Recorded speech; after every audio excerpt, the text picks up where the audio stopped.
Bueno, pues muy buen día. Estamos en un episodio más de este podcast Conquistadores de América y estoy aquí en el suroeste de Houston, un poco retirado de casa, pero en Houston, con un abogado que nos va a platicar una historia muy, muy interesante por tanto que he escuchado de él.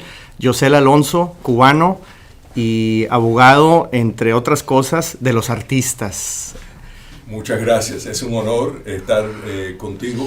La única aclaración que te quiero hacer es que sí estamos al sureste de Houston, pero estamos en un pueblo que se llama la Tierra del Azúcar, o Sugarland. Sugarland. Y la razón que se llama Sugarland es que hay una refinería aquí muy antigua, y esto es interesante, pero no tiene que ver nada con lo que tú me vas a preguntar. No, adelante. Pero, porque aquí antes se cosechaba la caña, y cuando se dejó de cosechar la caña, se importaba de Cuba. Entonces la caña iba de Cuba a Galveston en barco, y de Galveston aquí a Sugarland en ferrocarril, y esto está aquí desde los 1800. Y una anécdota interesante es que Santa Ana, en su cruzada para eliminar a Sam Houston, o el ejército de Sam Houston, le habían dicho a destruir la fábrica de azúcar que estaba aquí en Sugarland, pero se equivocó y destruyó otra fábrica, no esta, y por eso es que todavía existe la fábrica de azúcar aquí en Sugarland, por la equivocación del general Santa Ana. Sueltísima. Muy bien, excelente. Pues bueno, Yosel, primero que nada, si nos platicas quién eres, de dónde eres, qué haces. Soy originario de Cuba, nací en Cuba, vine a los 7 años de edad, y obviamente, como todo buen cubano, pasamos por Miami. Y vivimos en Puerto Rico, Nueva York, Knoxville, pero finalmente terminamos aquí en Houston, y en Houston he vivido casi toda mi vida. Muy bien. ¿Y tus papás son, obviamente, en este caso, los que decidieron venir acá a Estados Unidos? ¿Cómo se vinieron? ¿Qué los hizo venir para acá? Bueno, la Revolución Cubana fue lo que les hizo venir para acá. Mi abuelo trabajaba en los muelles y había dedicado su vida a ahorrar su platica y comprar casitas y arreglar casitas, etcétera, o sea, y para su retiro. Obviamente vino la Revolución Cubana y le quitaron todo lo que tenía, y aunque eran unas casitas básicamente, sí, que había ahorrado, no era multimillonario ni nada, pero le quitaron todo.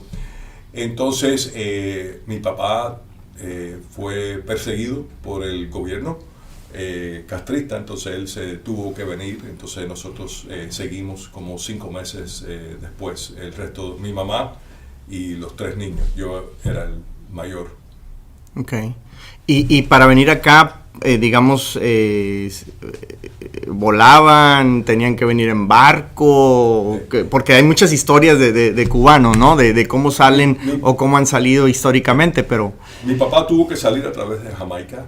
Nosotros nos pusimos en una lista, y al estar en esta lista te quitan la casa. Entonces tuvimos la buena suerte que unos amigos nos dejaron vivir con ellos durante ese periodo de espera para poder salir. Entonces mi mamá, yo acababa de cumplir 7 años, tenía un hermano de 4 años, y mi hermano menor tenía 5 meses. Nos dejaron salir en avión, así que fue un vuelo directo a Miami, okay, de La Habana. O sea, pero de buenas a primeras llegó la revolución y tú tenías propiedades, ya no son tuyas, básicamente. Correcto. Le intervinieron, inicialmente intervinieron, o sea, todo lo que era propiedad americana. Después se intervinieron los negocios, después se intervinieron las fincas de los campesinos. cosas muy interesantes pasaron. Mi papá lo habían dejado a cargo de una fábrica de pan y galletas, como la Nabisco, aquí en Estados Unidos. El dueño, él tenía 27 años. Lo había dejado a cargo de la fábrica. Entonces, un cuento interesante es que le vinieron un buen día los milicianos a quitarle la fábrica. Entonces, nacionalizar es la palabra linda que usan. Sí. La fábrica. Entonces, mi papá estaba a cargo de la fábrica. Entonces, se la querían quitar. Y mi papá le dijo al miliciano: no hay problema, si ustedes han decidido nacionalizar la fábrica, yo se las entrego, pero primero vamos a hacer un inventario de todo lo que está en la fábrica. ¿Por qué? Para estar seguro que después no lo acusaran a él ni a ningún empleado de haber robado nada de la fábrica. Entonces el miliciano se rehusó, dijo: no, usted no tiene derecho. Y mi papá dijo: mira, yo sí tengo ese derecho y con mucho gusto le doy la fábrica, pero primero vamos a hacer el inventario. Lo interesante es que el miliciano llama al Che Guevara y entonces le explica el problema al Che Guevara, y el Che Guevara pide hablar con mi papá. Entonces, imagínate, mi papá tiene, como te había dicho, 27 años. Claro. O sea, entonces mi papá le explica y le dice lo que te acabo de decir: con mucho gusto, no hay ningún problema, queremos hacer un inventario porque para que quede bien claro qué es lo que estamos entregando. Y entonces el Che Guevara le dijo: muy bien, pero mejor que no falte nada. Y así que mi papá pudo hacer su inventario. Y entregar la fábrica. Y entregó la fábrica. Pero qué difícil, porque seguramente, primero, pues el trabajo de tu abuelo, toda la vida, muy posiblemente, pues obvio, años de trabajo también de tu papá, y llegar a buenas a primeras y decir: ya no tengo nada. Como si hubiera pasado un huracán y perdiste todo, pero en este caso se lo entregas a alguien más. Cuando es la naturaleza, pues quizá duele, pero lo aceptas, pero entregárselos a otras personas que no trabajaron por él y ahora son los nuevos dueños y gratis, no creo que haya sido nada sencillo. Para nada, especialmente para personas así como mi abuelo, que habían ahorrado toda su vida en sus trabajos, o sea, trabajando con las manos. Claro. Habían ahorrado para conseguir lo que pudieron. Y todavía tengo mucha familia en Cuba y la están pasando muy mal, o sea, porque ese sistema que tienen en Cuba del comunismo, socialismo, eso no funciona. Y yo lo que miro es, a mí no me importa cómo se llama el pueblo, si el sistema de gobierno, o sea, porque hay muchas maneras de comunista, marxista, socialista, dictadura, o sea, hay muchas maneras de... Claro. Pero yo lo que miro es cómo un gobierno trata al pueblo. O sea, si la gente común y corriente están bien o están sufriendo, o están pasando hambre. Es lo que yo miro. O sea, a mí no me importa cómo se llaman ellos mismos, o sea, qué slogans usan los políticos. Sí. Es cómo vive el pueblo. Y el pueblo de Cuba ahora vive muy mal. O sea, te digo porque tengo familia allá y estoy en contacto con ellos, los ayudo en todo lo que puedo, pero son tiempos muy difíciles. Uno tiene que verlo para creer el sufrimiento del pueblo cubano hoy día. Lamentablemente yo creo que vemos muchas noticias y nos acostumbramos a ellas, mas sin embargo, mientras no lo vivas, nunca va a ser lo mismo, ¿no? Como así bien es, dices. Así es. Y bueno, me voy a desviar un poco, pero ahorita que mencionas esto, pues hemos pasado unas elecciones complicadas aquí en Estados Unidos, y bueno, esta semana hay cambio de presidente, etcétera, y pues vivimos en un estado muy republicano, como es Texas, con excepción de las grandes ciudades que son un poquito más demócratas, pero se acusa mucho a los demócratas de ser socialistas. ¿Los ves como socialistas? Mira, yo... comparando contra un comunismo, digamos, sí, como el cubano. Sí. Como te repito, yo lo que miro es los hechos y no lo que se dice. O sea, porque es muy fácil para un político, un gobierno, usar eslogans, decir cosas. Claro. Y después no cumplirlas o no hacer lo que dicen que van a hacer. Así que yo lo que miro es qué es lo que hacen cuando están en el gobierno, los hechos. Exacto. Entonces, mi esperanza es que el nuevo presidente ha dicho que quiere la unidad, y mi esperanza es que tengamos a un presidente en el futuro, porque es el presidente de todos. Exactamente. O sea, tuvimos una elección y entonces el que ganó la elección es el presidente de todos, como él mismo ha dicho. Entonces mi esperanza es que él ha dicho que quiere ser el presidente de todos y traer unidad, y eso es honestamente yo lo que más deseo, porque la realidad es, yo he vivido en muchos lugares, he viajado a muchos lugares. El americano es una persona, estamos hablando en términos generales, claro, muy abierta, muy generosa, modesta, una buena persona, abierta a la migración, abierto a otras culturas. O sea, hay más inmigración a los Estados Unidos que en cualquier otro país. Los Estados Unidos ha aceptado mexicanos, cubanos, indios, chinos, personas de todas partes del mundo, cosa que otros países no aceptan tan fácilmente. No lo han hecho. Entonces, yo lo que pienso es que aquí estamos de acuerdo sobre para decir un número, el 95% de las cosas. Es correcto. Entonces hay que enfocarnos en las cosas que nos unen, porque tenemos muchas cosas que nos unen, y muchas veces los políticos buscan explotar las diferencias, el 5%, las diferencias que tenemos, en vez de enfocarse en el 95% que tenemos en común. Y concuerdo mucho contigo. Yo pienso que aquí no existen los extremos, como bien dices, de ser, es que estos quieren hacer el país comunista, socialista. Yo creo que ambos partidos en realidad están muy en el centro, y no veo grandes diferencias más que en el nombre, en muchas cosas, ¿no? Pero bueno, nos estamos desviando un poquito a lo político, y definitivamente, para concluir eso... Mientras que no me quiten el micrófono, vamos. Seguir haciendo. Lo que a mí como bien dices, uno de mis grandes sueños, y no nada más aquí, en México, en cualquier país, es que cuando un presidente llega al poder se olvide del partido que lo llevó, porque él debería gobernar para todo el país, no nada más para su partido, y eso es lo complicado, ¿no? Pero bueno, son utopías, y ojalá este presidente logre mucho de eso, ¿no? Gobernar para todos. Yo tengo fe que lo va a hacer, y yo creo que no importa si uno votó por el socialista o por el Partido Verde o republicano o demócrata, es el presidente de todos, y todos debemos apoyarlo, o sea, por el bienestar del país. O sea, y pienso eso de cualquier presidente que sea elegido como presidente de todos los Estados Unidos. Exacto. Aquí me llama mucho la atención, dentro de la cultura de los americanos, como tú dices, son muy abiertos. Los tenemos tachados de fríos. O sea, nosotros los latinos los vemos y dicen, no, un gringo va a ser frío. Y no lo son. Es simple y sencillamente son diferentes, pero son muy abiertos, como bien dices, al tema inmigratorio, porque muchos son migrantes, aunque se vean güeros o gringos, como tu caso.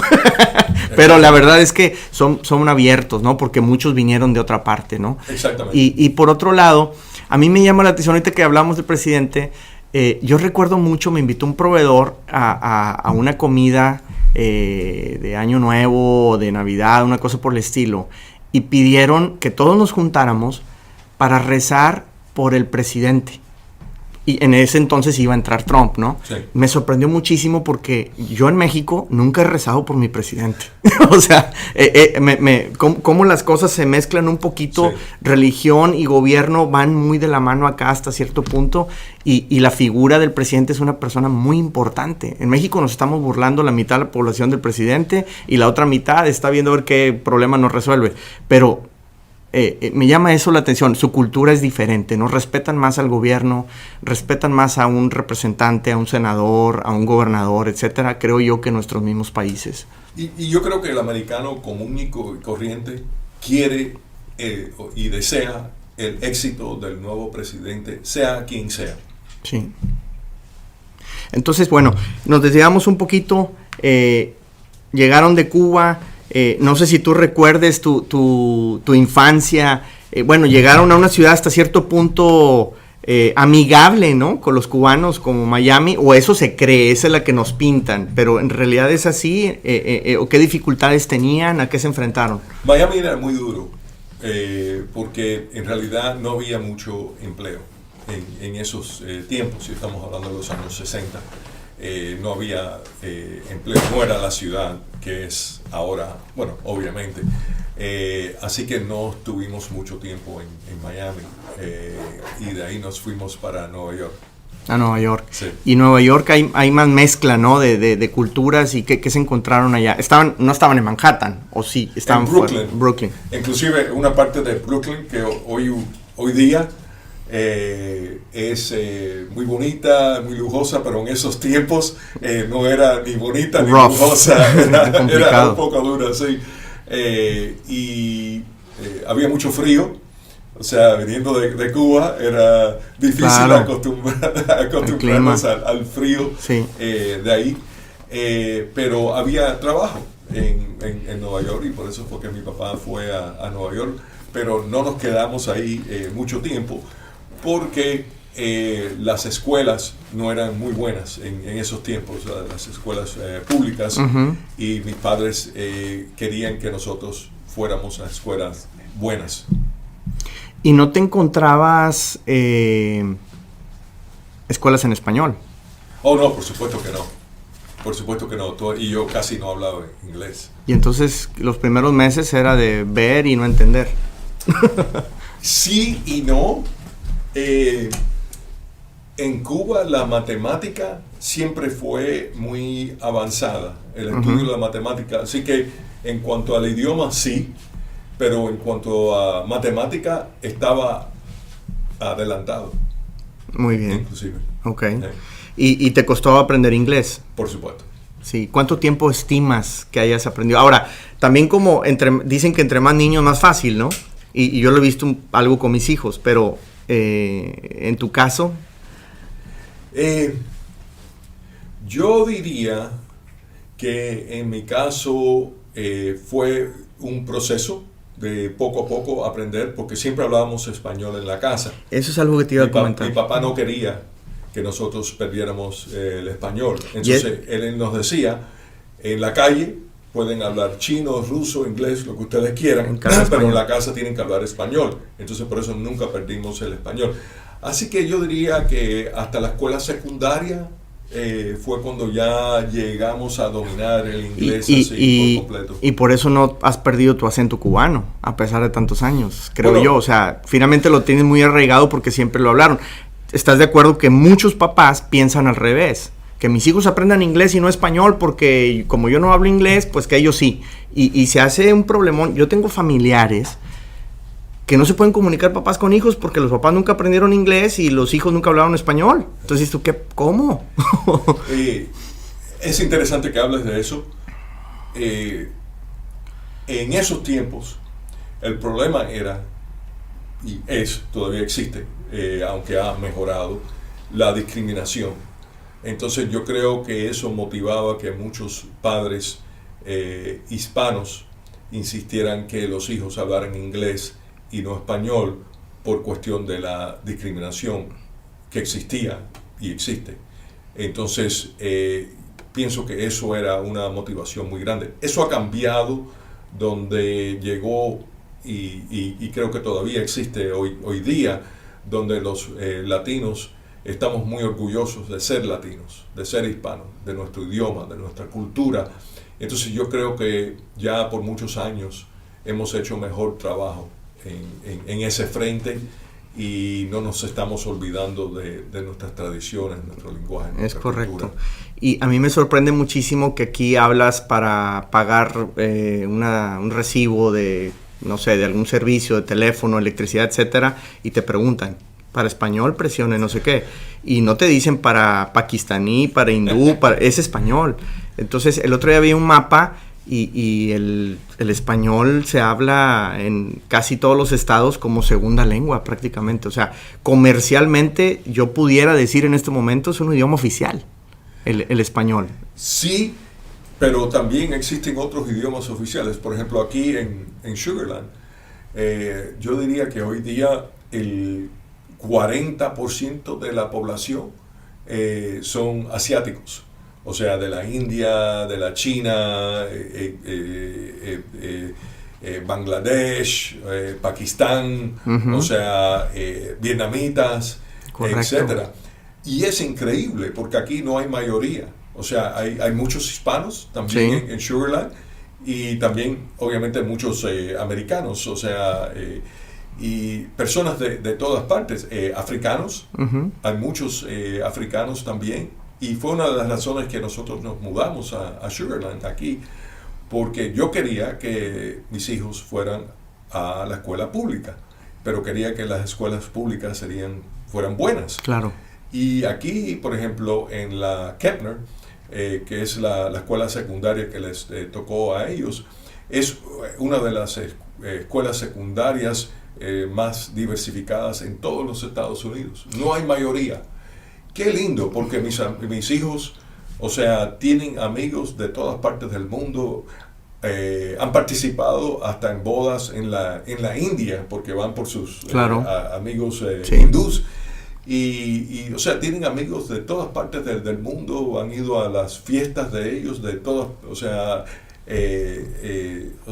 y es una cosa increíble porque han estado expuestos a tantas diferentes culturas y personas de todas razas, Uh-huh. que es una cosa muy linda eso. Y eso es una de las cosas que sí puedo hablar muy bien de Sugar Land en ese sentido, porque uno encuentra aquí personas de todas partes del mundo. Y esa diversidad te da también competitividad, porque aprendes de lo mejor de todos.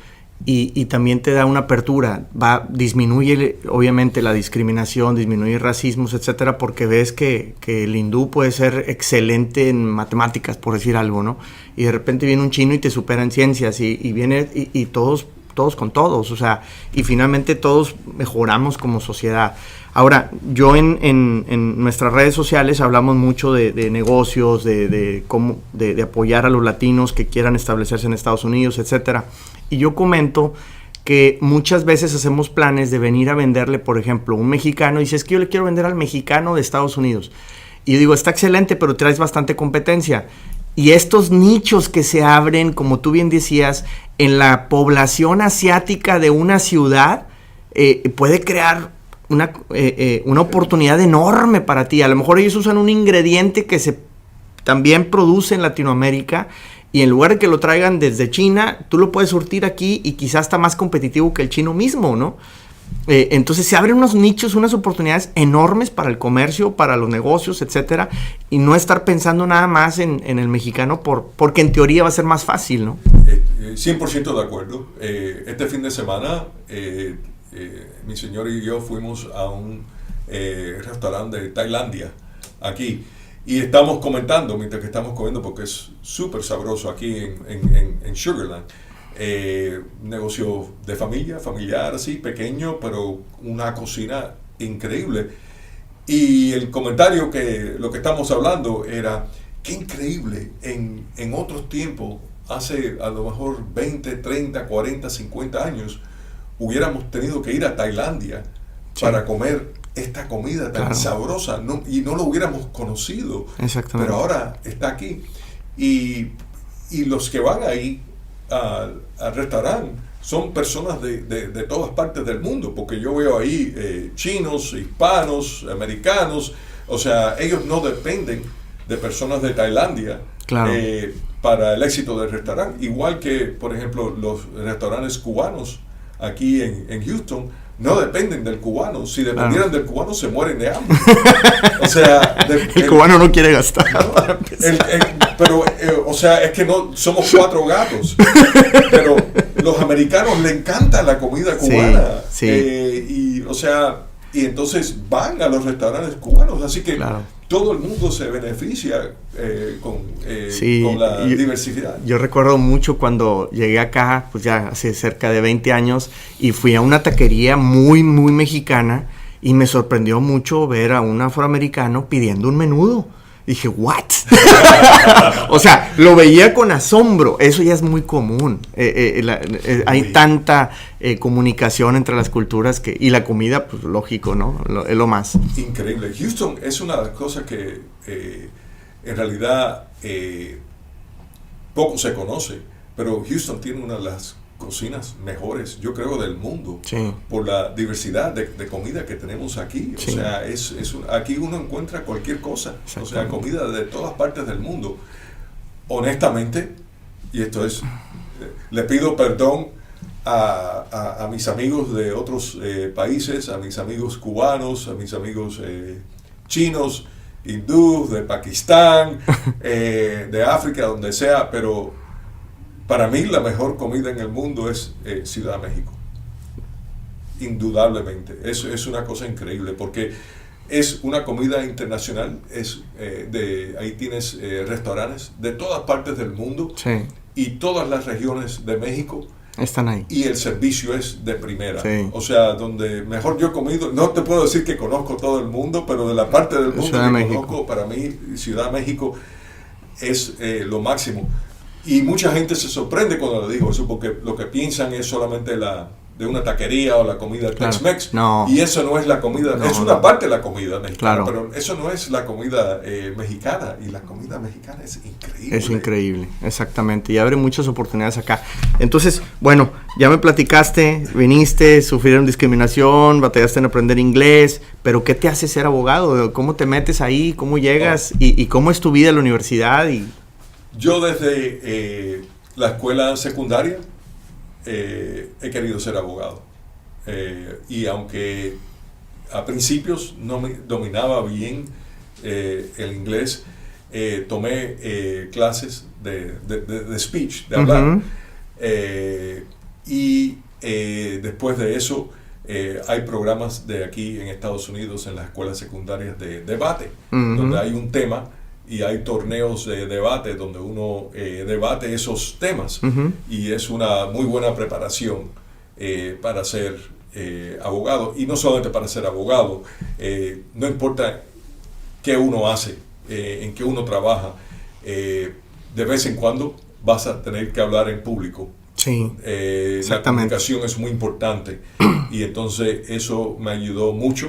Y un maestro en particular, que el señor se llama David Johnson, yo pensé que era viejo cuando llegó a Bel Air, que fue la escuela mía, uh-huh, solamente tenía 26 años, wow, y fue campeón de debate de universidad, que para decir eso es una cosa, y no te puedes imaginar. Él es de Oklahoma, y pudo haber sido fácilmente el mejor abogado del estado, pero se dedicó a la educación, claro, toda su vida hasta que se jubiló. Todavía vive aquí en Bel Air, y muchos de los abogados en Houston fueron entrenados por él en ese equipo de debate de Bel Air High School que teníamos, que es puedo decir esto del programa, el mejor programa de debate en los Estados Unidos. Bajo él,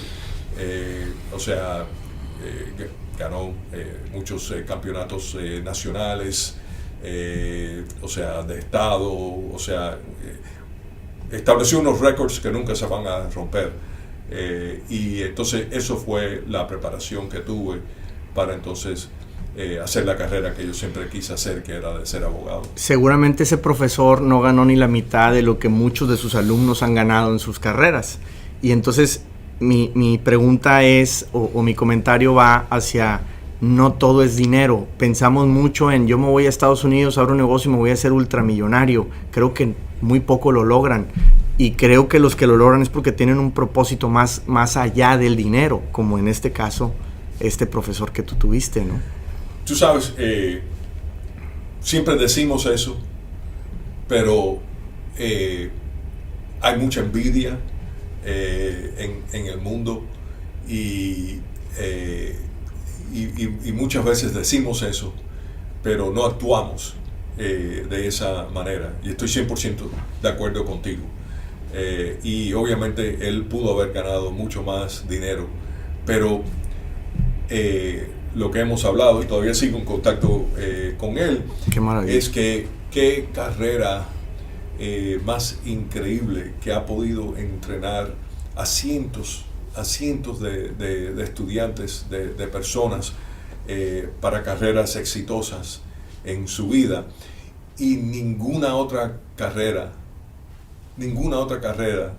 le pudo haber dado esa satisfacción de haber ayudado a tantas personas. Te voy a dar un ejemplo.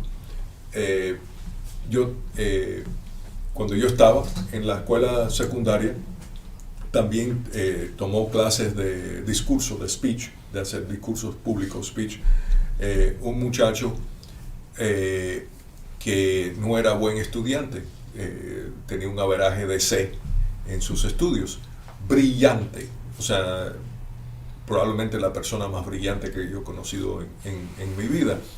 Entonces, inclusive nosotros fuimos pareja, ganamos torneo en la Universidad de Houston. O sea, él siguió su carrera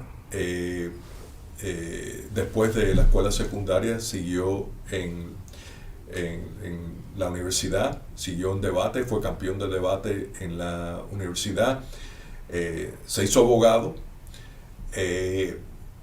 no lo llenó la carrera de abogado, quiso ser diplomático, así que estudió la diplomacia en la mejor escuela de diplomacia de Estados Unidos. De buenas a primeras está trabajando en la Casa Blanca bajo el primer presidente Bush, y sirvió al National Security Advisor, el general Scowcroft, trabajando con Condoleezza Rice. Después de eso regresó a enseñar, fue profesor, y fue después del ataque en contra de las Torres Gemelas, el 9/11, cuando el segundo presidente Bush creó una comisión para estudiar por qué había pasado el ataque de 9/11 y qué es lo que había pasado, etc. Lo nombró a él como director ejecutivo de esa comisión, del 9/11 Commission, como le decían. O sea, habían senadores por arriba, pero él fue el que creó la organización para estudiar qué es lo que había pasado, y fue el editor y también escritor del libro, el reporte que se hizo. Él fue también, y hoy día es profesor en la Universidad de Virginia, estudia la presidencia, ha escrito muchos libros. Algunos de los libros han sido puestos a películas. Una, 13 Days con Kevin Costner, es basado en un libro escrito por él. Wow. Un cuento demasiado largo a lo mejor, pero te lo digo porque él era estudiante mediocre hasta que este profesor, este maestro, le dio su tiempo, y no solamente le vio el talento, le dio mucho cariño, vio algo en él, lo ayudó, y ahora llegó a las alturas máximas, o sea, honestamente, en el gobierno es una persona que tiene la confianza de republicanos y demócratas, igual, porque es un muchacho, ya no es tan muchacho de la edad mía, ha dedicado su vida a la historia, y o sea, decir las cosas como son. Claro. Y entonces él no te dice las cosas, a los republicanos no les dice lo que ellos quieren oír, y a los demócratas no les dice lo que ellos quieren oír. Él te da su opinión basada en la historia, y es él es una enciclopedia de la historia. Ha escrito libros, inclusive ya 2 libros ha escrito con Condoleezza Rice, que fue secretaria de Estado de Estados Unidos, y fue abogada de ella durante el periodo que ella era secretaria de Estado de Estados Unidos. Pero ese es el impacto que puede tener un gran maestro, un gran profesor en una persona. Claro. Disculpa el cuento. No, está increíble, cómo no. Y bueno, entonces te vas a la universidad, ¿qué te hace tomar la especialidad que tienes? Y platícame tu especialidad, porque es interesantísima también. Quisiera poder decirte que yo tuve la inteligencia de haber planeado mi carrera y decir, esto es lo que voy a hacer, y después hacerlo, pero eso no sería la verdad. La verdad es que fue 100% accidente. Muy bien. Básicamente, cuando yo me gradué, yo quería ser abogado marítimo. Entonces... no se ve ni que existía eso. Sí, sí, es una práctica muy, muy interesante. No te aburro con el cuento de por qué no fui abogado marítimo, pero entonces me gustó mucho el derecho de los negocios, era lo que me interesaba. Y de casualidad, cuando me gradué, empecé a trabajar en un bufete que ellos tenían, no te voy a decir estadio, tenían clubes, vamos a decir, y lugares de presentación, teatros, así, donde se presentaba la música. Así que básicamente empecé ahí, y también representando a personas que trabajaban en la radio también, y personas también que estaban en el negocio estaban empezando en el negocio, déjame ponértelo así, que después fueron grandes promotores de promover conciertos. Un buen día, o sea, y llegó a mi oficina, o sea, hizo una cita para verme, Fito Olivares. Y la razón que conocí a Fito Olivares es que él acababa de firmar con Fonovisa y tenía una previa compañía de discos que no le estaba pagando regalías y no estaba recibiendo regalías de sus composiciones. Conocí a Fito, y esto es interesante porque uno muchas veces piensa que los abogados todos somos enemigos. Conocí a Fito porque la abogada de Fonovisa era una persona con quien yo había tenido casos en contra de ella y ella en contra mía, pero claro, nos respetábamos mucho. Claro. Y ella no podía representar a Fito porque representaba a Fonovisa, y sería un conflicto de intereses. Claro. Entonces me di cuenta inmediatamente, o sea, bueno, primero que Fito es una persona increíble en todos los sentidos. Es inteligente, generoso, modesto, talentoso, o sea, debe de tener ego, porque todos tenemos ego. Claro. Pero después de 25 años no he encontrado el ego todavía de Fito. Todavía no lo he encontrado. A lo mejor existe en algún lugar, pero no lo he encontrado. O sea, es una bella persona en todos los sentidos. Me di cuenta que eso era una injusticia, que tenía, mi opinión, la cumbia más grande del mundo, o sea, en Juana la Cubana, porque en esos entonces, ahora debe tener más, tenía más de 100 covers en discos, o sea, donde otros artistas la han grabado, o sea, una canción conocida mundialmente, o sea, donde tiene público en Japón, en Italia, en todas partes del mundo, esa canción es un fenómeno. Claro. Y no estaba recibiendo regalías. Entonces, después de oír y ver la situación, me di cuenta inmediatamente que los artistas lo que deberían hacer es, en vez de entregarle su trabajo, sus canciones, su música a compañías, se deberían quedar con ellas. Igual que, o sea, uno compra una casa, o sea, y la casa es suya, bueno, mientras pagues los impuestos, sí, no te la quitan. Sí. Pero, la regalía la recibe el gobierno. Exactamente. Bien puesto. Que los artistas deberían ser dueños de sus canciones, de ser dueños de su música.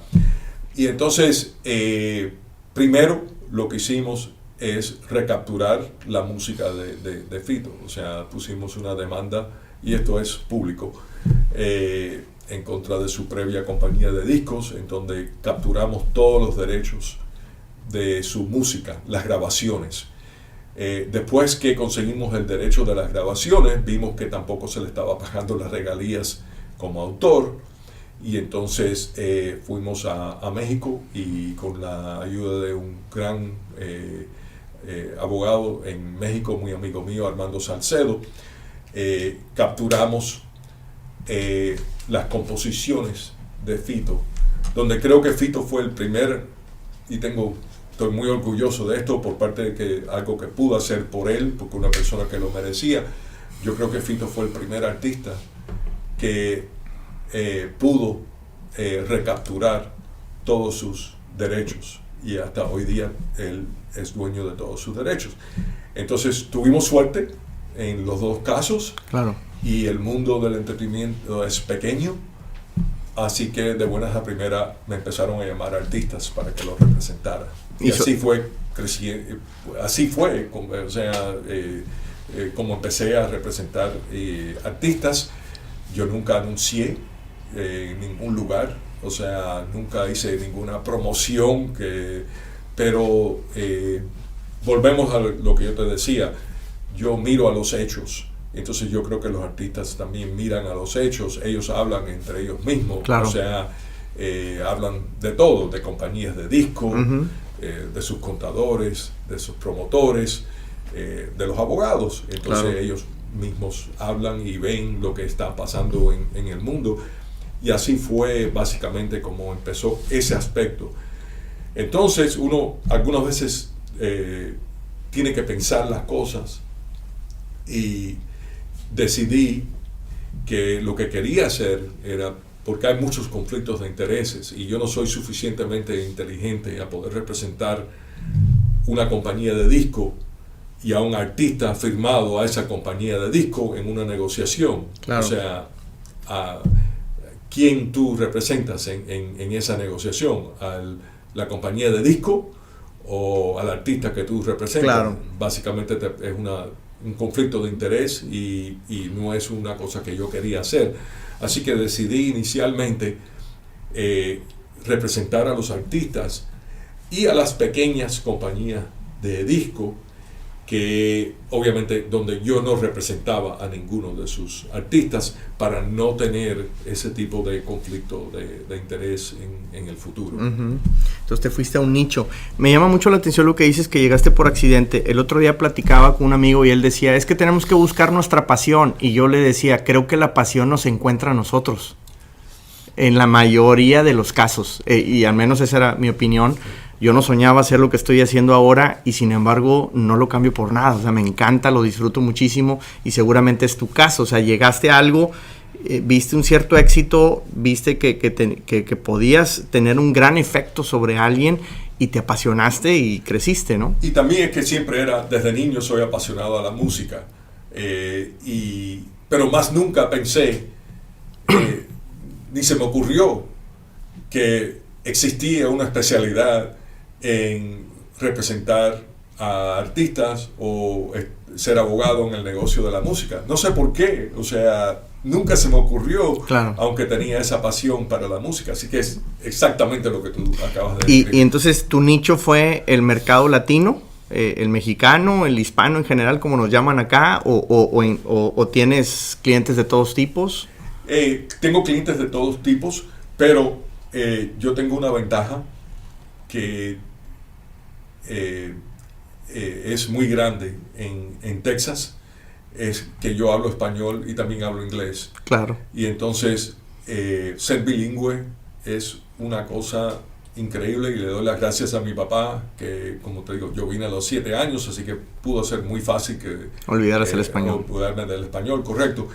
Así que le doy las gracias a mi papá, que nunca perdí el idioma, porque ser bilingüe es una ventaja increíble en este estado y en los Estados Unidos. Así que naturalmente yo creo que he trabajado más en el mundo latino que en cualquier otro mundo. El otro día en un avión me encontré una chica y me escucha hablar por teléfono en español y dice, ¿de dónde es? Y le digo, no, pues soy de Monterrey. Y le digo, ¿y tú de dónde? Dice, de aquí de Houston. De hecho, era de aquí, de Sugarland. Y le digo, de Houston, tú no tienes acento de acá, tú pareces más bien de, no sé, de Tamaulipas, etcétera. Y dice, bueno, mis papás son de allá, pero todos los veranos me mandaban a tomar clases de actuación, de música, de lo que sea. Y me los pasé en Tampico todos los veranos. Y dije, wow. Dice, y es que mis papás tenían esa visión, que teníamos que hablar perfecto español, incluso sin el acento Tex-Mex. Querían que habláramos bien. Y le digo, bueno, ¿y a qué te dedicas? Dice, acabo de entrar a este trabajo, soy gerente de soporte técnico y ventas para toda Latinoamérica, soy ingeniera en electrónica o algo por el estilo por la Universidad de Houston. Y dice, y prácticamente era la única candidata, porque necesitaban a alguien que hablara perfecto español, no el Tex-Mex, no el Spanglish, no nada de eso, perfecto español. Entonces me entrevistaron y todos felices, porque los clientes se estaban quejando de Latinoamérica, que se pudieran comunicar con el gerente anterior, y lo tuvieron que mover a otra posición y me tomé este puesto de una manera sencillísima. A mí se me hace increíble que en esta época suframos todavía de esa escasez de un buen idioma. Muy impresionante, inclusive la debes estar entrevistando a ella. Eso es súper impresionante. Sí. De acuerdo, o sea, es una ventaja tan grande que tenemos y la tenemos todos los inmigrantes y los hijos de inmigrantes. Sí. Tenemos esa ventaja y tenemos que aprovecharla porque, o sea, el mundo, o sea, muchas veces no es fácil y muchas veces, o sea, se te presentan obstáculos o trabas. Y entonces tienes que aprovechar de todas las ventajas que tienes. Y esa es una gran ventaja que tenemos. Sí. Ahora, así como es una ventaja hablar español acá, obviamente el que quiere venir de Latinoamérica a hacer negocios acá tiene que hablar inglés. Y a mí me sorprende que hay muchísima gente que no se ha puesto a estudiar inglés todavía. O sea, ¿en qué año estamos? Correcto. Es impresionante. La clave es ser bilingüe. Sí. Ser bilingüe y poder trabajar en los dos mundos. O sea, eso es una cosa, porque no es, para mí, muchas personas dicen, bueno, si tú eres cubano-americano, tú no eres ni cubano ni eres americano. Y yo digo, tú estás equivocado, yo soy los dos. Soy los dos. Yo soy cubano-americano y yo puedo disfrutar de los dos mundos. Porque como hablo español, puedo disfrutar del mundo hispano y también del mundo americano. Así que es una gran ventaja que tenemos. Es correcto. Que no la debemos desperdiciar. Sí, es definitivo. Y bueno, dentro de ese mundo latino al que te metiste tú en el tema de la música, esa especialización, hablabas hace rato de envidias. ¿Te encontraste una comunidad dividida que no se quiere ayudar o sí se apoyaron o qué veías tú y qué ves en este momento? Tremenda pregunta. Y el programa es solamente 1 hora. Nos da para 3 borracheras. Mira, de esto, docenas. De esto, tu colega, mi gran amigo Hugo Garza, puede probablemente hablar mucho mejor que yo de esto. Yo veo, como te digo, represento también pequeñas compañías discográficas, represento personas que son representantes de artistas y también artistas, y hay de todo, porque en el mundo de la música, para entrar en el mundo de la música, uno no necesita ningún título o ningún nivel de educación. Cualquiera se puede decir, yo soy productor, yo soy compañía de discos, yo soy editora, yo soy representante, sin ninguna preparación. Entonces, ¿qué pasa? Uno se encuentra lo mejor de la humanidad y lo peor de la humanidad y todo dentro de eso. ¿Qué pasa? Y te voy a hablar en términos generales para esto. ¿Qué pasa? Hay muchas injusticias en contra de los artistas por parte de las compañías de disco y las editoras tradicionalmente. O sea, existen los casos que uno conoce donde las canciones más famosas en el mundo latino fueron vendidas por el compositor por $100 y más nunca recibió regalías. Claro. Y existen esas cosas tristes que pasan, donde hubieron muchos abusos, y las personas, los dueños de las compañías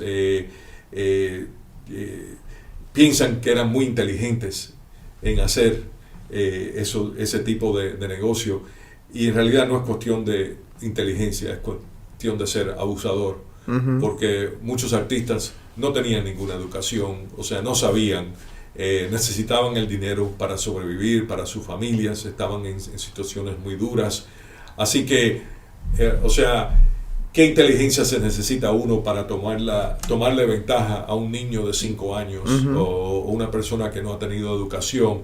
Eso es una cosa que da asco. O sea, uno ve esas injusticias que han existido y da asco, y son terribles.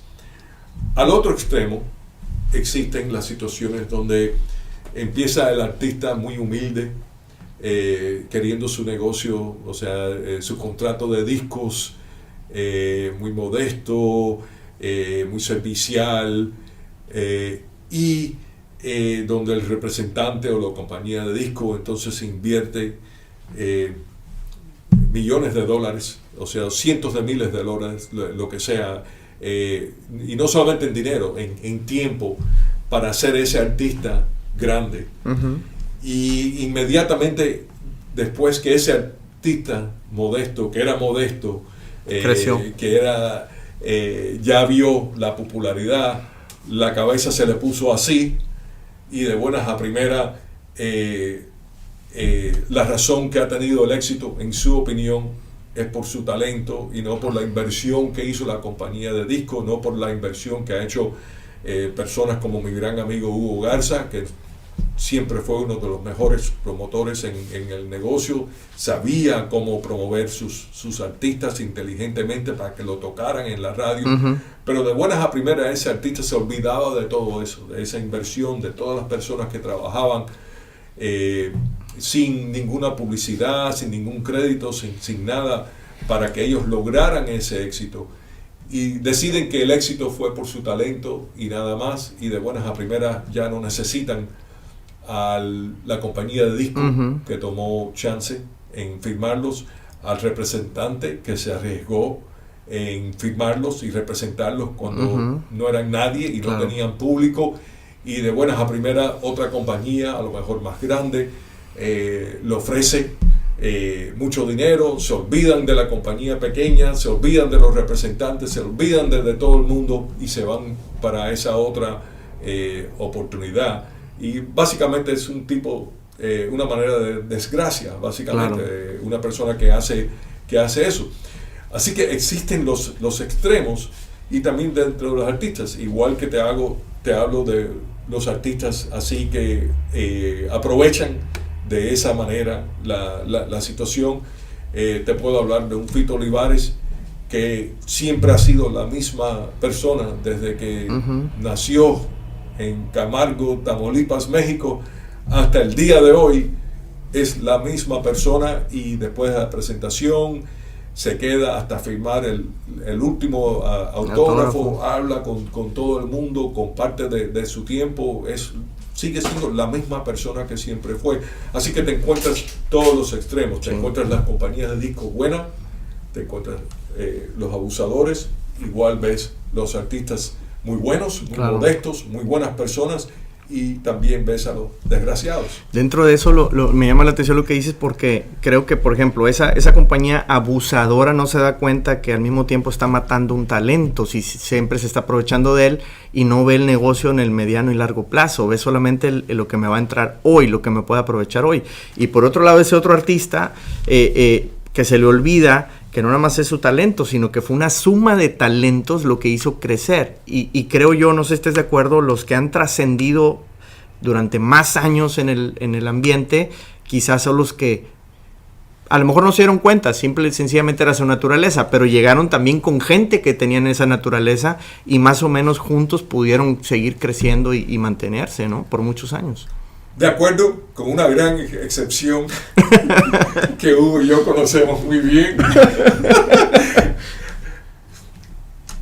Yo siempre le aconsejo a las compañías de disco que represento a ser justo con el artista desde el principio. ¿Por qué? Porque ese artista va a crecer, si Dios quiere, va a crecer y va a tener una carrera larga y se va a acordar, oye, si es una persona buena, se va a acordar, oye, esa compañía me trató bien desde el principio, no se trató de aprovechar de mí desde el principio, me dio una buena regalía, me subía la regalía de acuerdo con las ventas, o sea, y siempre nos trató bien, no se trató de aprovechar de mí. Igualmente los artistas, yo estoy de acuerdo contigo, con una excepción, que no voy a nombrar, que los artistas que han durado y han tenido éxito a través de décadas y décadas y décadas, son esos artistas que nunca se han olvidado de dónde vinieron y siempre han seguido siendo las mismas personas. Definitivamente. Y bueno, me llama mucho la atención porque estamos hablando de temas de derechos de autor, etcétera, de cierta forma, y creo que en muchos casos, y a título personal nos sucedió con un producto físico, no una canción o no un disco, pero nos los plagiaron. Pero nos los plagiaron y no porque nunca los registramos. O la fábrica creía en México, en este caso, tenerlos registrados y no los tenía registrados. Entonces, qué importante es prever este tipo de cosas cuando venimos para acá, ¿no? Aunque la ley aquí es diferente que en México, en ese sentido. Claro. O sea, no soy abogado mexicano, no pretendo ser abogado en México. Yo siempre que tengo casos en México, te mencioné a mi amigo Armando Salcedo, que es tremendo abogado que trabaja en este tema, y siempre trabajo con él cuando tengo casos en México, así que conozco un poquito de la ley mexicana, pero como dice aquí, un poquito de conocimiento es peligroso. Claro. Así que, pero en general, la ley aquí es diferente. La ley aquí está basada más en el uso que en el registro, aunque es importante registrar, claro, para ciertos beneficios. Pero, por ejemplo, al tú escribir una canción, no necesitas registrarla para tener derechos de autor. Ya al escribirla en un papel, un pedazo de papel o un tatuaje, claro, mientras que está escrita en algún lugar, entonces ya tú eres el autor y tienes los derechos de autor. El beneficio del registro es si alguien te hace copia, te roba esa canción, entonces debes de registrarla porque eso te da más derechos para recuperar ciertos daños, gastos de abogado que puedas tener, etc. Así que te da ciertos beneficios. Igual que las marcas. Las marcas aquí es basado en el uso. ¿Quién usó la marca primero? No quién la registró primero. Correcto. ¿Quién la usó primero? Así que si tú has usado una marca o un nombre excepcional, o sea, que sea diferente por mucho tiempo, y después que ya tú tienes cierto nivel de éxito, viene un paracaidista y registra la marca, tú tienes más derechos a la marca que él, porque tú la usaste primero. Exacto. Y son de las cosas que son diferentes en la cultura americana, o sea, incluso las leyes, los juicios orales, comparación de lo que vivimos en Latinoamérica, etcétera.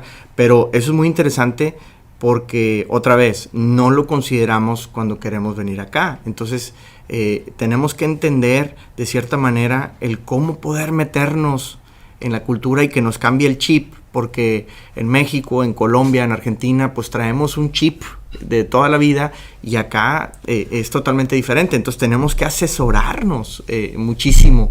No nada más es de venir y vengo lo que vengo haciendo en México toda mi vida. Las cosas no te van a funcionar porque definitivamente hay un marco jurídico diferente. Y son los casos que a mí me rompen el corazón. Cuando una persona viene de uno de los países de Latinoamérica y piensa que las cosas son iguales aquí y se trata, por ejemplo, de representar él mismo en corte o ella misma en corte, viene un resultado malo y después, ya después que se ha celebrado el juicio, no se puede hacer nada. O sea, y por no haber consultado un abogado desde el principio, y no sé si es cultural o es por ahorrarse el dinero, o sea, no sé por qué, honestamente, porque muchos abogados inclusive no cobran la primera visita para que una persona lo pueda consultar.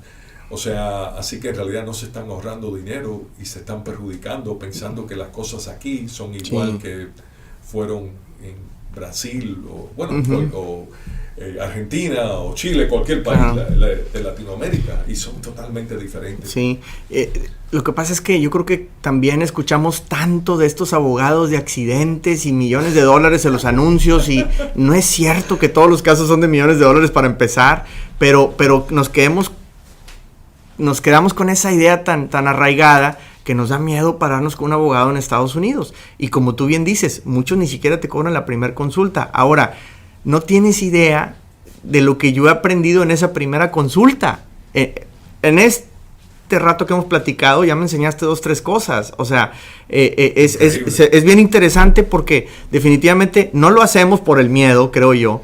Y segundo, quizá después ya ni siquiera lo necesites al abogado después de esa orientación gratuita que te pudiera dar o de muy bajo costo.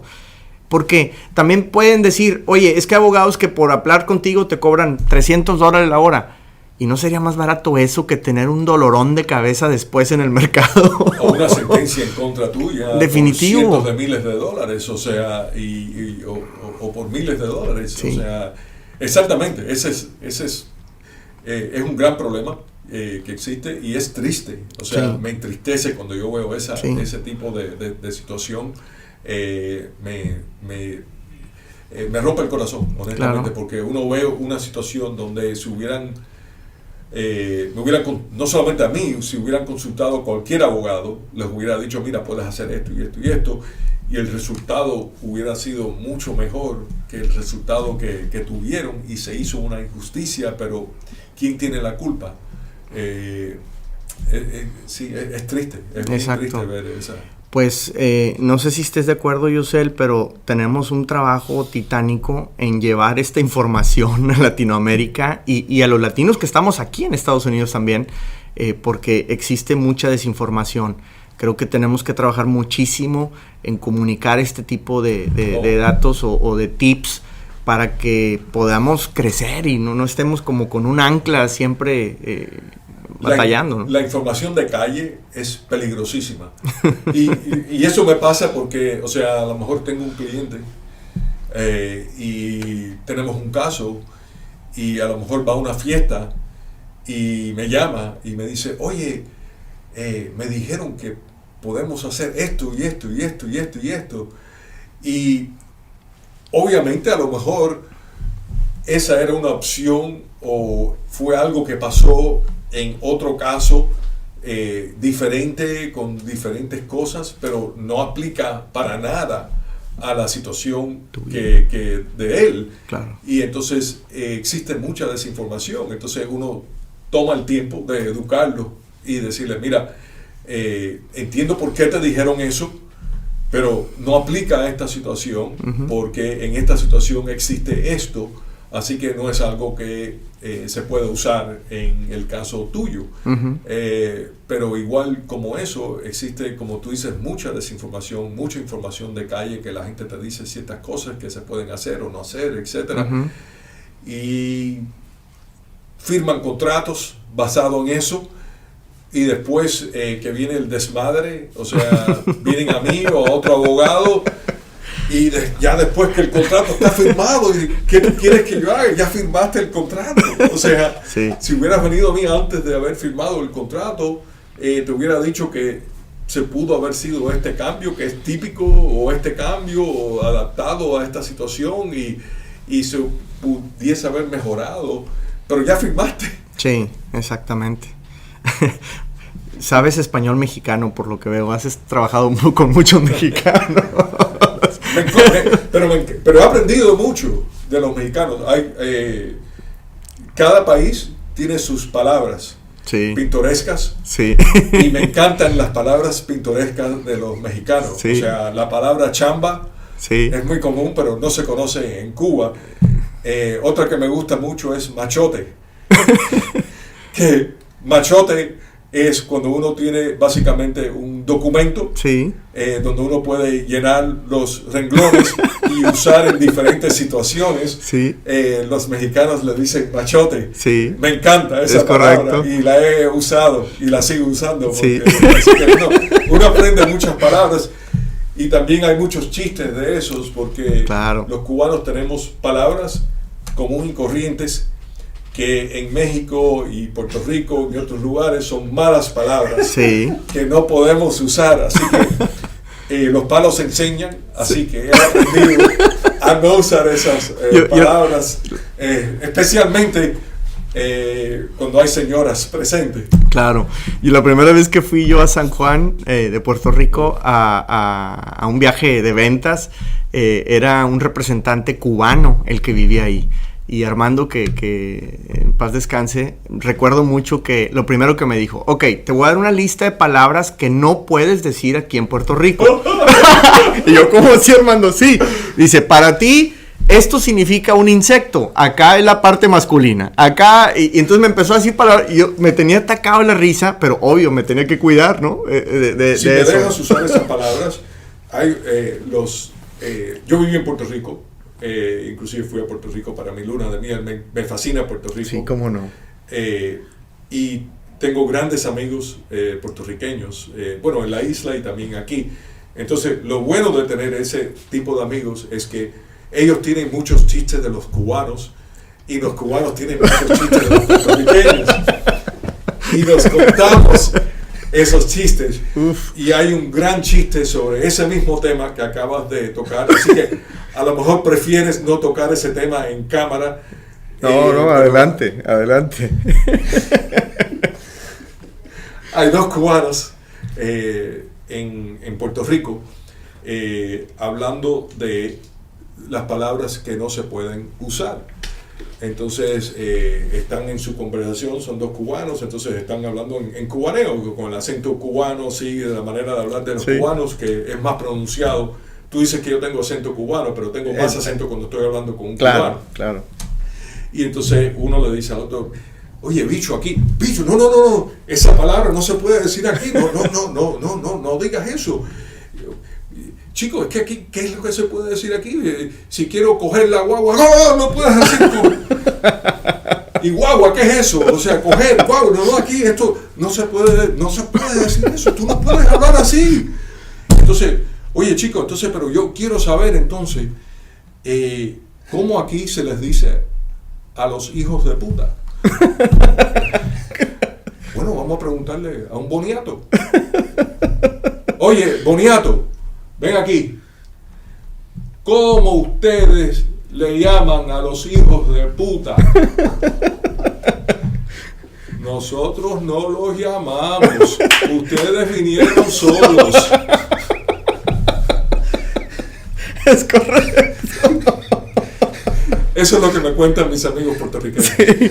Yo en la universidad tuve un intercambio y vinieron varias estudiantes alemanas a Monterrey.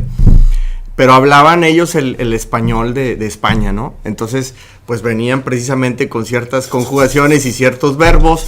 Y entonces, cuando les damos un recorrido por Monterrey, una de ellas dice, bueno, ¿y aquí dónde puedo coger el bus? Y le digo yo, creo que por el mofle, no se me ocurre ninguna otra cosa, ¿no? Y me dice, se puso roja y me dice, ya me habían dicho que tuviera mucho cuidado con esa palabra acá. No pasó media hora cuando la vuelve a mencionar y inmediatamente ve su error y dice, es que no puedo evitar el coger. Y entonces un amigo le dice, pues yo soy Luis Palazuelo, lo que se te ofrezca. Estoy para servirte.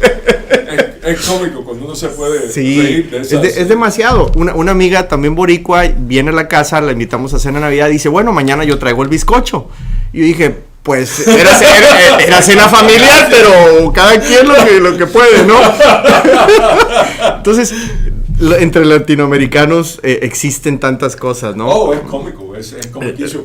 Y parte de lo que tenemos los cubanos es que en realidad la forma de hablar de los cubanos viene y no viene de España, porque viene en realidad de Islas Canarias, que es parte de España, pero es completamente diferente. Exactamente. A la manera de hablar de los españoles. Los canarios hablan completamente diferente. Y los cubanos dicen, no, que los canarios hablan como nosotros. Y es lo contrario, porque los canarios fueron los que emigraron a Cuba, así que los cubanos somos los que hablamos como los canarios. Y inclusive estuve en Islas Canarias hace 2 o 3 años, y una de las cosas cómicas es que nosotros en Cuba hablamos de guaguas y no autobuses. Claro. Y entonces siempre cuando yo voy a México, he viajado y necesito tomar un autobús, pregunto, oye, ¿dónde se puede montar la guagua? Y me miran, no sé, claro, raro. Perdón, autobús. Sí. Entonces, en Islas Canarias necesitaba tomar un autobús. Entonces fui a la estación y le dije, señor, ¿a qué hora sale el autobús para Lanzarote? Ni me acuerdo dónde era. Y me dijo, sale a las 7, pero aquí le decimos guaguas. Ay, Dios mío, qué estúpido. En el único lugar donde puedo usar la palabra guagua, no la utilicé. Utilicé autobús. Sí. Muy bien. Pues para terminar, y porque se me está acabando mi hora gratis de consulta.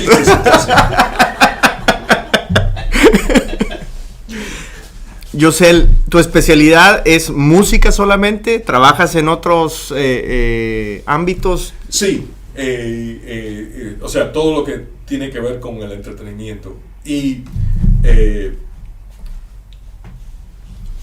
el entretenimiento es interesante en el sentido de que, por ejemplo, la lucha libre es deporte o es entretenimiento. Sí. Es las dos cosas. Claro. O sea, entonces, y en realidad ya todo tipo del deporte viene siendo entretenimiento, porque claro, es lo que es entretenimiento. Dentro de eso también, por ejemplo, para seguir con el caso de Fito, su música se ha usado en películas, pero no solamente películas mexicanas o latinoamericanas, sino películas aquí hechas en Estados Unidos. La mejor película de la frontera es una película que se llama Lone Star, Estrella Solitaria, que está Matthew McConaughey, Chris Cooper, Chris Christopherson, Elizabeth Peña, o sea, tiene y es fantástica. La segunda canción que usan es Juana la Cubana, y es un director, John Sayles, el que muy famoso de mucho renombre.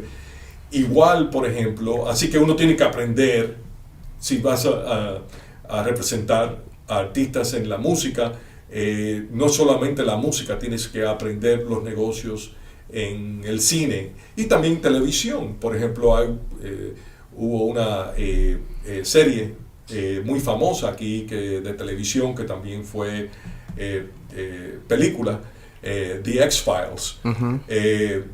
El creador, director, productor de los X-Files es un gran fanático de la música de Fito Olivares. Inclusive nos pidió a Juana, pero también nos pidió a unas canciones de Fito que casi nadie conoce, o sea, cuando estaba empezando para la serie de televisión. Así que también en negocios de ese tipo de televisión. Cuando Burger King estaba presentando el Whopper de pollo, querían licenciar a la música de Fito, La Gallina, para hacer una campaña nacional. Uh-huh. Del Whopper de pollo. Entonces, ¿qué es lo que estoy explicando? Usando a Fito así como manera de explicar. Sí. El mundo del entretenimiento ya no es solamente el mundo de la música, es el mundo de todo. Y se están haciendo ahora, es muy popular hacer ahora biografías de los artistas cinemáticas. Eso está Claro. funcionando muy bien. Se ha hecho una de Prince, de Elton John, o sea, es un género que se está funcionando muy bien. Entonces, ¿qué pasa? Que necesitan licenciar al artista, Claro. y a personas, el marido, la esposa, el padre, etcétera, y también a la música. O sea, tiene muchos aspectos eso, porque ya es cuestión que con la digitalización que existe y ha existido en los últimos 20 años, acuérdate que antes habían 3 canales de televisión. Sí. Ahora, como todo es digital, hay cientos de canales de televisión. Necesitan contenido. Y el internet también necesitan contenido. Claro. Entonces, ese es un tipo de contenido, un tipo de programa que ahora es muy popular. Y entonces hay mucho tipo de negocio de eso, donde se puede hacer la vida del artista en una película, se ha hecho muchas veces así, o una miniserie. También, que también se ha hecho en el mundo español, y han sido muy populares las miniseries de los artistas, porque a la gente le fascina la vida de los artistas. Uh-huh. Y es un tipo de contenido que ha funcionado, un tipo de programa que ha funcionado muy, muy bien. Sí, entonces se expande muchísimo el tema. Pues es muy interesante, y yo creo que como conclusión tenemos que invitar a todas esas personas que buscan emprender desde la música, desde la venta o fabricación de un producto, desde un servicio, etcétera, que pensemos qué implicaciones legales puede tener y que se asesoren con una persona como tú, en la que puedan estar protegidos para que en el mediano y largo plazo su negocio se vuelva sustentable, ¿no? Y que sus carreras profesionales se vuelvan sustentables y no nos veamos con esos obstáculos o problemas que muchos se enfrentan porque nunca preguntaron, ¿no? La realidad es, y no me gusta decir esto, pero es la verdad, la realidad es, si uno tiene cualquier negocio aquí en los Estados Unidos, debe tener un abogado que lo asesore, que pueda llamar para evitar problemas. Siempre va a haber problemas, o sea, claro. Y va a haber problemas hasta que estemos horizontales. Con suerte. Van a haber problemas, pero la cosa es tratar de evitar problemas. Uh-huh. Y un buen abogado es lo que puede hacer, es ayudar a las personas evitar problemas, porque vivimos en un mundo muy litigioso, donde hay litigio para todo. Entonces la cosa es tratar de evitar litigios, evitar problemas de todos tipos. Uh-huh. Y tener una persona que te pueda ayudar. Nosotros vivimos, como te he dicho, en muchos lugares, y mi papá, y fuimos pobres, o sea, mi papá tenía, aquí cuando llegamos a Houston, tenía 3 trabajos, o sea, pero mi papá siempre decía, y dice, porque todavía vive, cuando uno llega a un pueblo nuevo, hay 3 personas que uno tiene que conocer: un abogado, un médico y un mecánico de automóvil. Y sí, son las 3 personas definitivamente claves. Y si queremos que nuestros amigos te conozcan, ¿cómo te pueden contactar, José? Bueno, yo tengo mi sitio en el internet. No hemos hablado de esto. Yo soy profesor de Derecho de Entretenimiento en la Escuela de Derecho de la Universidad de Houston. Wow. Así que tengo un sitio profesional y también para mis estudiantes en el internet. Así que sencillamente con poner mi nombre en el internet, o sea, me pueden encontrar. Muy bien, perfecto. Pues yo te quiero agradecer muchísimo la plática, y ojalá tuviéramos muchísimas más horas, porque seguro tienes 1000 anécdotas, pero es un tema bien interesante, y un día vamos a tener que grabar una conversación tuya con Hugo de todas esas anécdotas que han vivido, y nos va a faltar memoria.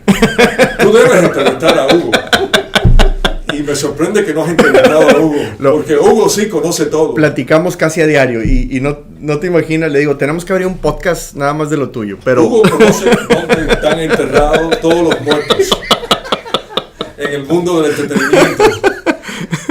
Lo que él es muy correcto, vamos a decir, en esas cosas. Honestamente, es un honor y ha sido un placer. Me has hecho preguntas muy buenas y muchas de ellas son preguntas que muy poca gente me hace, pero que me debe hacer. Así que te felicito a ti también por el programa y por la entrevista. No, gracias por el tiempo y ojalá podamos mantener ese contacto porque seguramente va a haber gente que necesite tus servicios, de tu conocimiento y necesitamos, como te decía, llevar esta información a los latinos para que cambiemos un poquito nuestra ideología de no nos ayudamos entre nosotros y podamos crecer más como cultura. Somos 4 gatos. Nos tenemos que ayudar. Es correcto. Muy bien. Muchísimas gracias, Yosel. Gracias a ti. Un placer. Un placer.